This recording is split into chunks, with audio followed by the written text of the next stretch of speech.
Sungguh luar biasa, inilah karomah menakjubkan Syekh Nawawi Banten yang bisa mengeluarkan api dari jempol kakinya. Siapa yang tak kenal Imam Nawawi Banten?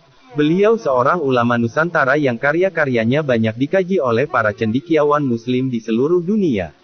Di Indonesia, karya-karya Imam Nawawi tersebar dan dikaji di pesantren-pesantren di Indonesia. Dikenal memiliki karya yang begitu banyak, tentu Imam Nawawi bukanlah sembarang orang, beliau memiliki beberapa karomah nyata yang beberapa kali disaksikan oleh para muridnya sendiri. Karomah adalah kemuliaan berupa sesuatu di luar logika manusia yang Allah berikan kepada para wali Allah. Berikut salah satu karomah luar biasa Syekh Nawawi Banten. Dikisahkan, dahulu saat menulis syarah kitab Bidayatul Hidayah karya Imam Al-Ghazali, tiba-tiba lampu minyak beliau padam, padahal saat itu beliau sedang dalam perjalanan dengan seekor onta. Di jalan pun beliau tetap menulis kitab. Berbeda dengan kita yang malah biasanya melamun atau memilih tidur. Dalam kondisi gelap seperti itu, Imam Nawawi pun lalu berdoa. Bila kitab ini dianggap penting dan bermanfaat buat kaum muslimin, aku mohon kepadamu ya Allah, berikanlah sinar agar aku bisa melanjutkan menulis. Dan tiba-tiba, jempol kaki beliau mengeluarkan api dan bersinar terang. Kemudian, beliau meneruskan menulis syarah itu hingga selesai. Dan bekas api di jempol tadi lalu membekas. Kemudian, saat pemerintah Hijaz memanggil Syekh Nawawi untuk dijadikan tentara karena badan beliau tegap ternyata tidak jadi. Hal ini karena adanya bekas api di jempol beliau tadi. Mari kita kenali karya dan pemikiran Syekh Nawawi Banten.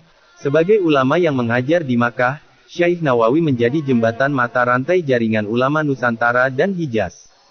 Syekh Nawawi Al-Bantani merupakan salah seorang ulama yang mengajar di Masjidil Haram, di Makkah Al-Mukarramah. Kawan seperjuangannya, yakni Syekh Ahmad Khatib Al-Minangkabawi dan Syekh Mahfuz At-Tirmasi, pada akhir abad 19 dan awal abad 20. Dalam pemahaman tasawuf, Syekh Nawawi merupakan tokoh sufi beraliran Qadiriyah. Aliran ini mendasarkan pemahaman pada ajaran Syekh Abdul Qadir Al-Jilani. Pada ranah tasawuf, Syekh Nawawi menulis kitab Salalim Al-Fudola, yang didasarkan pada teks pelajaran tasawuf Hidayah Al-Azkiyah ila Thoriqil Auliya karya Zainuddin Al-Malibari yang ditulis pada tahun 914 Hijriah 508 Masehi. Kitab ini sangat populer di pesantren-pesantren Tanah Jawa, bahkan disebut dalam rangkaian kisah serat Centini. Kitab lain dalam bidang tasawuf, yakni Misbah Adulen, Al-Manhaj Alatan fi Tabwibil Hukmi, yang ditulis tahun 1314 Hijriah. Syekh Nawawi merupakan penulis produktif, dengan karya yang populer di komunitas pesantren Nusantara.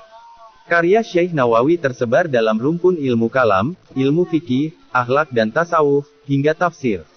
Dalam bidang ilmu kalam, Syekh Nawawi menulis kitab Fathul Majid pada tahun 1298 Hijriah, lalu kitab Tijan Adurori pada tahun 1301 Hijriah, lalu kitab Kashi Fathus Syaya pada tahun 1292 Hijriah, lalu kitab An-Nahjatul Jadidah pada tahun 1303 Hijriah, lalu kitab Dazariatul Yakin ala Umil Barohil pada tahun 1317 Hijriah, lalu kitab Arisalah Al-Jamiyah Baina Usuluddin wal Fiqhi wa Tasawufi pada tahun 1292 Hijriah, lalu kitab Atsimar Al-Yaniyah pada tahun 1299 Hijriah, lalu kitab Nuruzolam pada tahun 1329 Hijriah.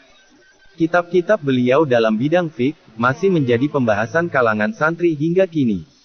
Di antaranya, yaitu kitab At-Tausyih 1314 Hijriah, lalu kitab Sulam Al-Munajat 1297 Hijriah, lalu kitab Nihayatus Zain 1297 Hijriah, lalu kitab Mirkat Ashhud At-Tashdik 1297 Hijriah, lalu kitab Ukuduli Jain fi Bayani Hukuk Azaujain 1297 Hijriah, lalu kitab Kutul Habib Al-Gharib 1301 Hijriah.